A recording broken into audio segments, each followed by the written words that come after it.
He may not be king of the road, but he still rules. Hello, my baby! Hello, my honey! Hello, my ragtime gal! Suddenly you've kissed my wife! Baby, my heart's on fire! From the ongoing Transformers Legacy line, we review Commander Class Decepticon Motormaster. We reviewed Dragstrip already, one of the Stunticon Combiner Team figures. Motormaster is the leader of that team, the largest, toughest, and arguably the coolest. He serves as a core for the Menasor Gestalt. The Combiner Wars line had a Menasor set, of course, including Motormaster. However, it was generally agreed that the Menasor Combiner stunk. It wouldn't hold any poses, it was constantly overbalancing, and the proportions were way off. Plus, it didn't really look much like the Generation 1 animation model, or like the Generation 1 figure set on which they were supposed to have been patterned. And for the Legacy line, Hasbro seems to have listened to our insufferable whining, because the new Legacy Stunticons and the Menasor Gestalt seem to have addressed our complaints. Motormaster was the blustering Stunticon leader who looked on Optimus Prime as his rival and wanted to wipe him out, to prove who was king of the road. Anywho, behold the Commander box with no plastic windows. If you buy it from a store, be sure to check the tape on the sides to make sure that you are not the victim of evil toy swappers. You have no way to verify what's in the box until you open it, but at least the lack of windows means you get bigger artwork, so enjoy that dynamic perspective drawing on the front. Decepticon-centric art on the side panel, a bunch of photos on the back to show off the different modes, including a look at the Menasor skeleton, and an angry gun-crazy Menasor shot on the other side panel. Now let's get Motormaster out and see if he's king of the review.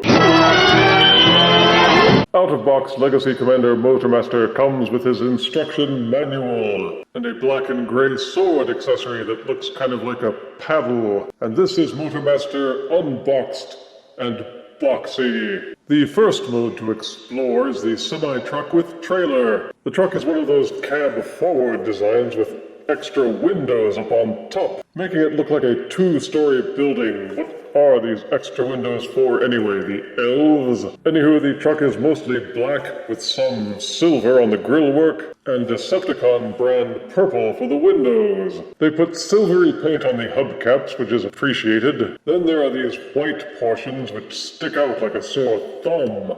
They sculpted in a lot of detail work with bolts and rivets and whatnot all over the place. There's alien-esque circuitry up on the top, gas cans on the side, and the grillwork and the detailing everywhere where you would expect it to be, with the purple Decepticon logo stamped on his side so you know which side he's on. The truck cab definitely feels Voyager size, with about as much heft as Leader/Voyager Earthrise Optimus, and it looks quite solid, except for these sections here at the back. But for the most part, the robot parts hide very well, even from underneath, and this seems like a true alt mode, not just a wadded up robot. The truck rolls, though on smoother surfaces, some of the tires may not catch as easily. The sword pedal doesn't seem to integrate into the cab anywhere, not even on the trailer hitch, and there doesn't seem to be any way to accessorize the cab itself. But everything tabs together well with very little rattling and no loose floppy bits. As for the trailer, there's a definite feeling of weight to it. This is no hollow shell like Optimus Prime's trailer. This trailer actually contains all the components that you will need to make the base mode and the Menasor Gestalt skeleton. But it packs quite nicely, with very few exterior cues that the trailer might transform.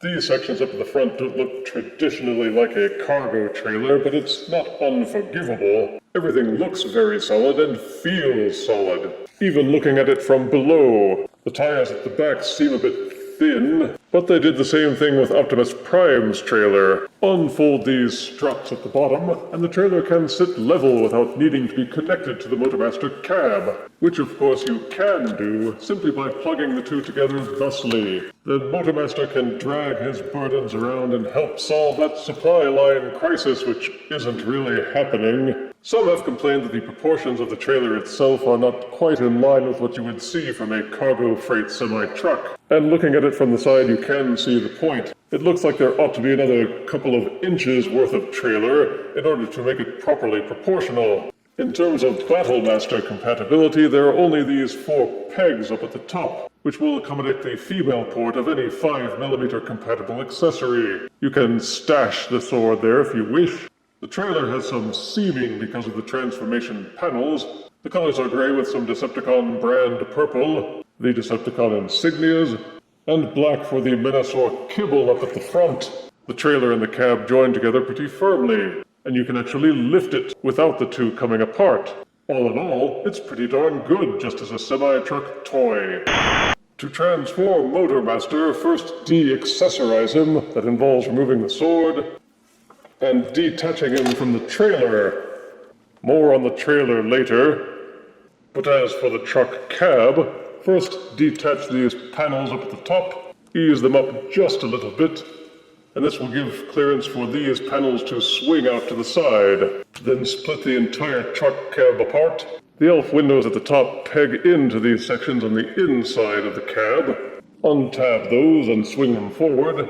Then use this tab underneath the windows and peg them into these grooves at the front of the car. Underneath the truck, fold these tires to fill in this gap. Be sure to brace the hinge a little bit with your fingers so that you don't strain the plastic too much. Tilt these sections of the grillwork in just a little, then rotate them 180 degrees. This will reveal the hidden version of the mini truck cab up at the front. Tab those back into place, flip him upside down. And from the back, take this little tab and peg it into the groove on the inside of the panel. Extend the legs backwards at the knee. Take this flap, which is still extended out towards the back, fold in this little side panel. This tab will go into this groove on the inside of the panel, and this tab and this groove will lock together. You'll have to ease the plastic apart just a little bit to slide it in, but they should squeeze in and lock in place. But don't worry, these wing-a-dings aren't forgotten. They fold inward like this, rotate downwards, and there is another tab and another groove that lock those together. Then straighten out the robot legs. Now you can start to see the rest of the robot hiding in amongst the kibble. Each arm tabs inside the wheel well when transforming to alt mode, but untab them and pull them loose. Don't strain the plastic needlessly, but these wheel sections should detach and hinge down a little. But now you can see the robot arms unfold from the sides and tab in below the shoulder. In each instance, it's a good idea to keep an eye on this hinge. The hinges are kind of thin compared to the rest of the plastic. Brace them with your fingers when tabbing everything into place so that you don't put too much strain on the hinge itself. The wheel section inverts on this hinge. Fold it over Motormaster's head, arch it over and brace it against his back to form his backpack. There is an internal hinge inside the knee. Be sure to angle it up so that the knee is braced against the front of the shin. Then it's a simple matter to unfold this panel underneath his forearm, flip out the fists, then reclose. Motormaster's robot mode is a definite step up from the Combiner Wars figure. While there was nothing really wrong with the Combiner Wars Motormaster, the colors were off in many places, but Legacy Motormaster is a proper black and purple, although the white arms definitely stand out a bit. He does follow the Generation 1 appearance with the box-like head, big stocky arms. They even duplicated the appearance of the cab for the front of his feet, as a tribute to the Generation 1 figure, which actually did have the entire cab as his feet. The colors are good and neatly applied, even though he has robot lips. The detail is good even on the mini-cab sections on the feet, and he's mostly solid with no big hollow gaps except for these two holes at the backs of the knees. Everything else is properly tabbed and covered. He feels good with very little rattling and has good heft, and it's clever how they turned the rear wheels into a backpack. His limbs all feel quite solid, nothing is loose or floppy. For articulation, the head will rotate 360 degrees, though it doesn't tilt forwards or backwards. Each arm will rotate 360 degrees despite the backpack. The arms will swivel out this far. There's an upper bicep swivel, and the elbow will bend 90 degrees. The fists will also swivel on their mushroom pegs. He's got full 360 degree waist rotation, and the legs will kick forward this far until they bump into the pelvis. They will also rotate backwards and then stop for the same reasons. Each hip will kick outwards and upwards. There is upper thigh swivels, and the knee joints are far removed from the other leg components that you can get a good bend out of them and tilt them all the way back to kick himself in the butt. There's also an ankle pivot, and they will tilt all the way out, though they will not tilt forwards or backwards. The sword paddle can be plugged into either hand, though there do not seem to be any other Battlemaster components or 5mm holes or pegs, except for this one on the back of his butt. There is a port on his backpack, though it will accommodate many of the weaponizer backpack accessories. My one complaint about the articulation is that he has no heel spurs, and the figure tends to topple backwards unless you pose him with his center of gravity just a little bit forwards. So even if he isn't king of the road, he can at least be king of the runway. Ooh, the camera loves you, baby. Now, what about this trailer? Well, there's plenty to it, but you have to take it apart.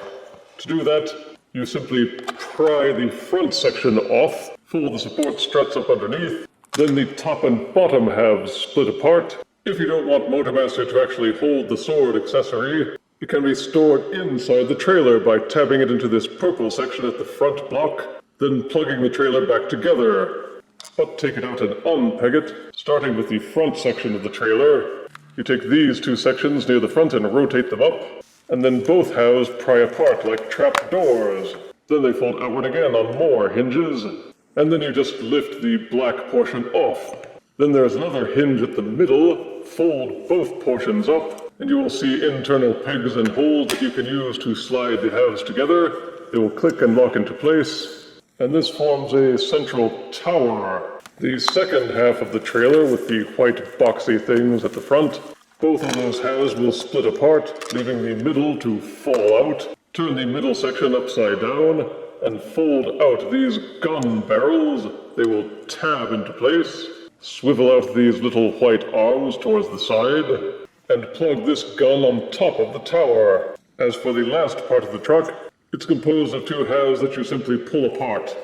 Take the black section that was at the front of the truck, and fold the purple flap down, then extend these portions outwards, flip it upside down, and rotate the chest portion so that it's pointing this direction. Each portion of this truck with the tires at the back will hinge and bend forward thusly, with the hollow section of the chest part pointing upward so you can see these internal pegs.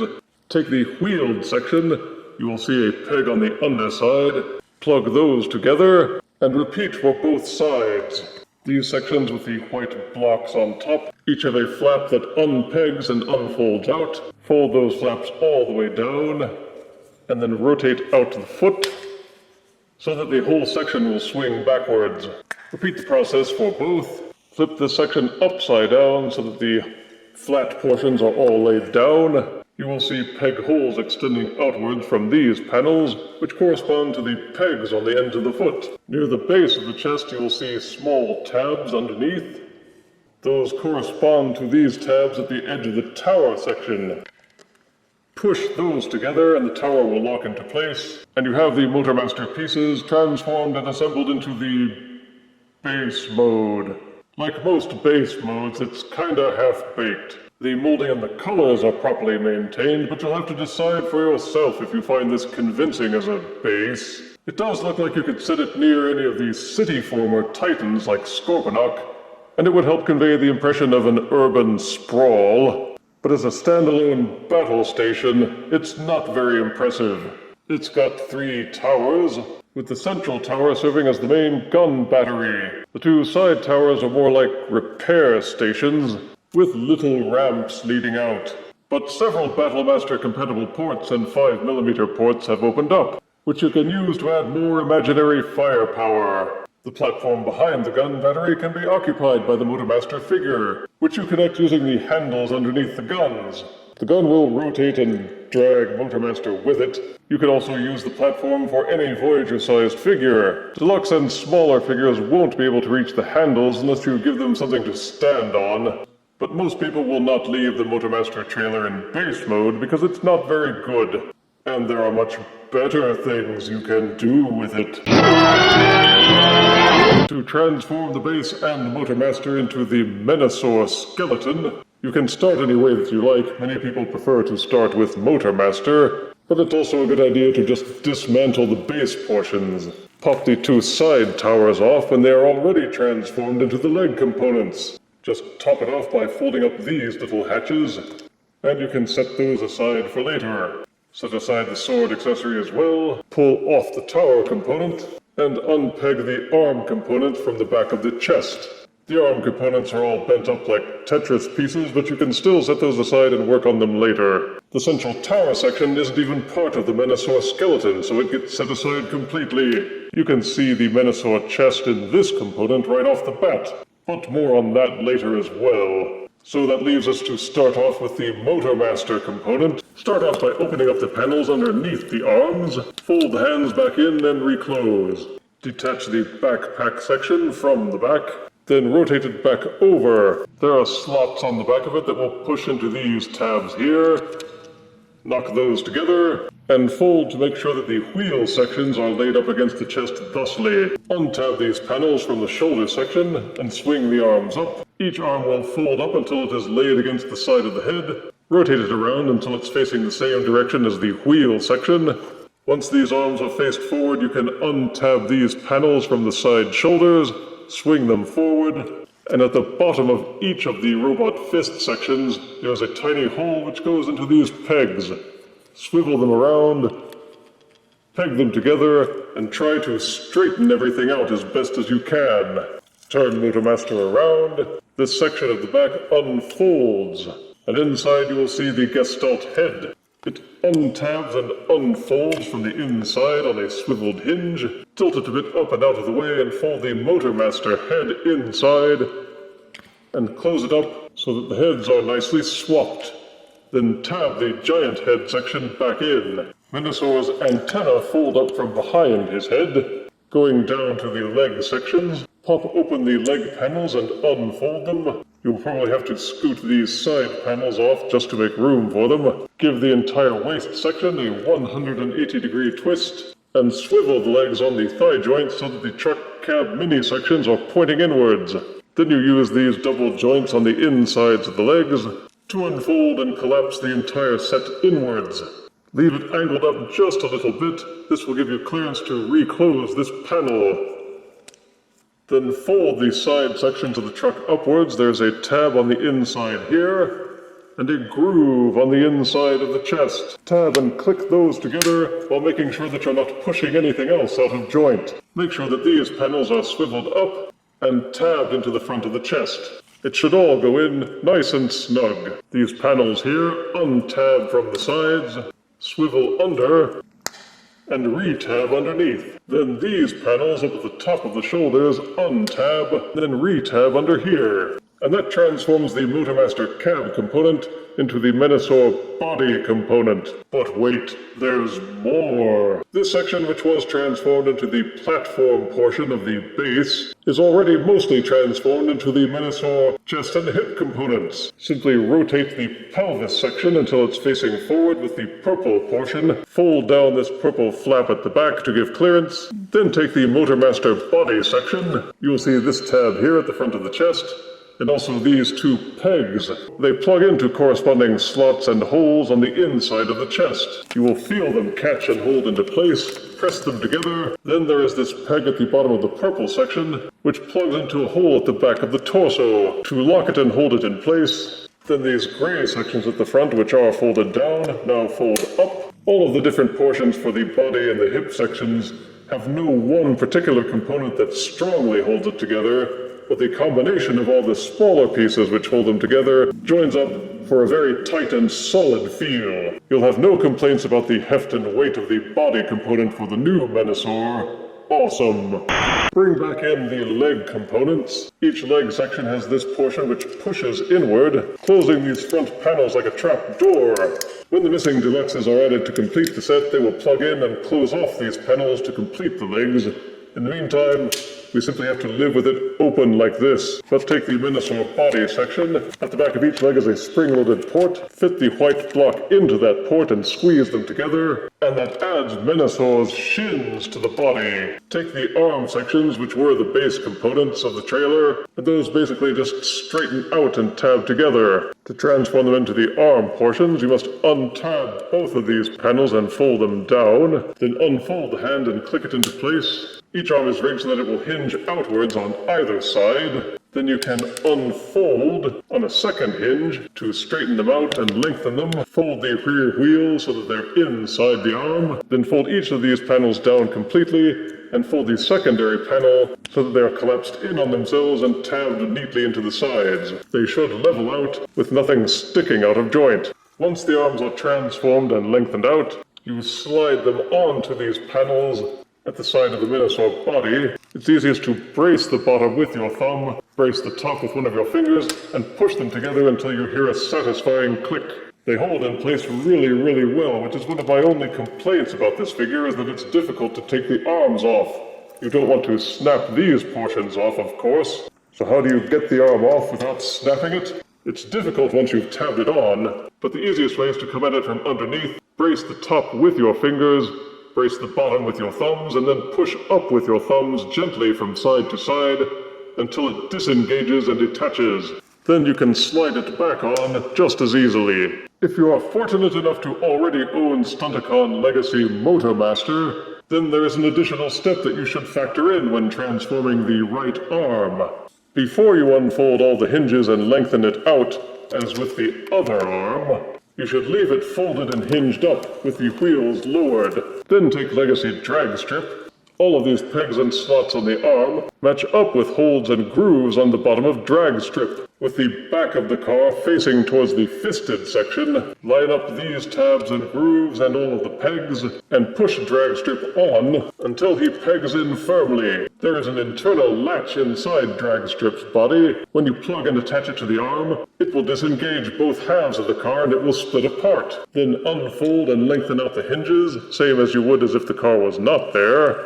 Fold the wheel wells back into place, and attach Menasor's completed right arm to the body. And this is the completed Menasor skeleton with attached figures. Or one attached figure. You'll see these hollow portions at the front. This is where the other deluxes are supposed to plug in. And he'll look a lot better with all of them attached. For now, we can only sigh with anticipation, with only Dragstrip attached. And Wild Rider too, if you're lucky enough to have found him early. Each limb seems to have been made specific for each Stunticon, so you can't swap them around like you could with the Combiner Wars figures. Speaking of which, the knee portions for Menasor are backwards compatible with Combiner Wars figures. They have the same square pegged joints which rotate and click. Simply slide off the incomplete Menasor leg portions. Transform any of the Combiner Wars or Power of the Primes deluxes into their Gestalt leg modes, and slide those on to replace them. It doesn't really look bad that way. So while you're waiting for the other Legacy Deluxe Stunticons to appear in stores, you can substitute any Combiner Wars limb to make your Menasor look more complete. Only drawback is that the Combiner War limbs are still kind of weak when it comes to supporting poses, but the Motormaster torso is robust enough that he does a much better job of it than Combiner Wars Motormaster, or any of his repaints. My only complaint about the overall setup is that these panels at the back, which serve as the heel spurs, tend to tilt downwards a bit and force the figure to lean forwards. Fortunately, his balance is solid enough that he doesn't topple, but it does still mean that you have to click the legs backwards one notch at the knee joints in order to get a better center of balance out of him. And Menasor is big. He's also heavy since he contains the bulk of both the cab truck and most of the trailer components, as well as any deluxe limbs attached to him. The only exception is the central tower for the base mode, which is lying loose. But you can reconfigure the tower portion by taking off the gun, flipping it upside down, and tilting down this panel, then using this hole at the base to plug it in. This gives the gun a little bit more height, so you can have Menasor man the guns if you don't mind him looking like a grown-up riding a kiddie tricycle. You can also pop the gun off the tower completely, fold in the handles, then insert it into either of Menasor's fists as an extra gun accessory. It does look a little bland on the top because it's part of the truck trailer, but it's better than just having it lying loose. There's plenty of sculpted detailing all around. All of the colors are cleanly applied, and you can't really see much of the truck in this. They did an excellent job of hiding it. All the components plug in very solidly and hold together very well. Unlike Combiner Wars Menasor, you can pick this one up and shake it, and it won't fall apart. Come on, you. Ugh. My only gripe is that the thighs seem a bit short and a bit thin, which throws off the proportions a little. I think they could have beefed those up just a little bit to resolve that, and not lost anything. You can also have him hold the sword accessory in either hand, though in Menasor's hands it looks more like a pocket knife. I'm gonna cut you, man. Putting him in Gestalt mode also opens up more Battlemaster ports, so you can load him up with additional weapon accessories. Then there's the Articulation, which is where Menasor really stands apart from anything offered by Combiner Wars or Power of the Primes for their combiners. The head will rotate 360 degrees. Each shoulder is ratcheted for a full rotation. They will also extend outwards on this hinge, and even though there's this bit sticking out at the top, it doesn't get in the way all that much. There's a swivel at the elbow, and each elbow will bend inward 90 degrees. You can also use these secondary transformation joints to give his arms a bit more bend at the middle, though of course you can only do this without the Stunticon Deluxes plugged in. There is full waist rotation. Each fist is ratcheted and will spin 360 degrees. Each hip is ratcheted and will rotate forwards about this far, and also rotate backwards about this far until the leg portions bump into the pelvis. Each leg is also ratcheted to angle outwards.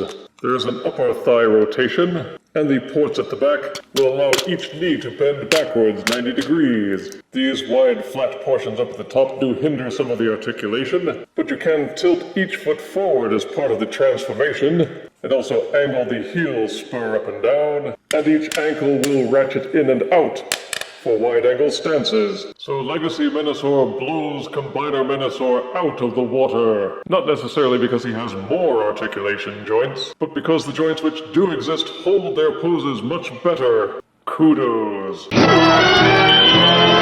For size comparison, here is Legacy Motormaster Menasor next to Combiner Wars Optimus Maximus. Here is Legacy Motormaster Commander Menasor next to Combiner Wars Bruticus. And here is Combiner Wars Commander Class Motormaster Menasor next to Earthrise Leader Optimus Prime. Yeah, King of the Road, blah blah blah.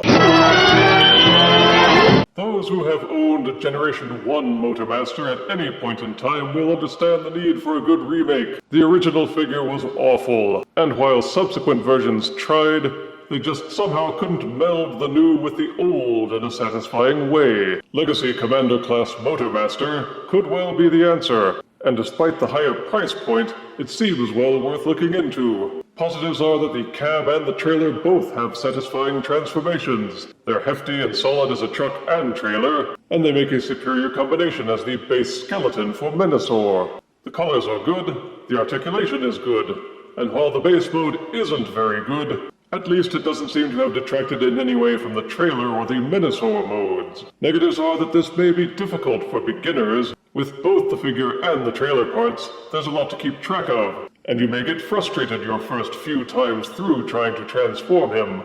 Keep the instructions close at hand for a while until you get used to him. The base mode is no great shakes, and the way the Motormaster figure keeps leaning backwards is annoying. Detaching the Menasor arms is tough and makes me worried that I'm applying too much pressure. Some of the panels on the Motormaster legs feel a bit thin, and tabbing everything in together can be tricky. But the complaints are mostly nitpicking. Hasbro did an excellent job this time out, and I'm actually looking forward to completing this set and having a full Menasor combiner. They actually got me to overcome my old Generation 1 disappointment with the Stunticons, and that earns Legacy Commander Motormaster and Menasor 9 out of 10 deaths. Looks like Nemesis Prime isn't the coolest black semi-truck transformer anymore. If you refuse me, honey, you lose me, then you'll be left alone. Oh, baby, tell them all, and tell me I'm your own.